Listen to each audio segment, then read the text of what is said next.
కురుక్షేత్ర యుద్ధంలో కర్ణుడు ఎలా మరణించాడో మీకు తెలుసా? కర్ణుడి రథచక్రం నీళ్ళలో ఇరుక్కుపోయింది. అప్పుడు కర్ణుడు రథం దిగి అర్జునుడితో ఇలా అన్నాడు: అర్జున, నా రథచక్రం నీళ్ళలో ఇరుక్కుపోయింది. నేను దాన్ని బయటకు తీసే వరకు నువ్వు నాపై బాణాలు వేయడం ధర్మయుద్ధం కాదు. నేను ఇది భయంతో కాదు, ధర్మయుద్ధం చెప్పడానికి చెబుతున్నాను. అప్పుడు శ్రీకృష్ణుడు చిరునవ్వుతో కర్ణునితో ఇలా అన్నాడు: అయ్యో కర్ణ, నీకు ఇప్పుడు ధర్మం గుర్తొచ్చిందా? పాండవులను లాక్షాగృహంలో కాల్చివేయాలని ప్రయత్నించినప్పుడు ధర్మం గుర్తురాలేదా?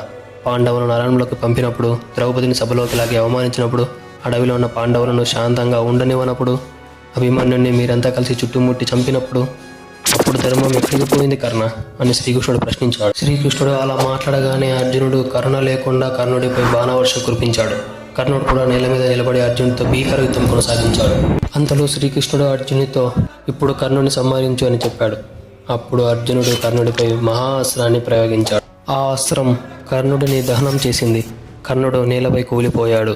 అప్పుడు సూర్యాస్తమం జరిగింది. అందరూ చూస్తుండగా ఒక కాంతి కర్ణుడి శరీరం నుండి బయటకు వచ్చి అస్తమిస్తున్న సూర్యునిలో కలిసిపోయింది. ఇంతసేపు నేలలో ఇరుక్కుపోయిన రథచక్రం స్వతహాగా బయటకు వచ్చింది. కర్ణుడి మరణం, సూర్యాస్తమయం రెండూ ఒకేసారి జరిగాయి.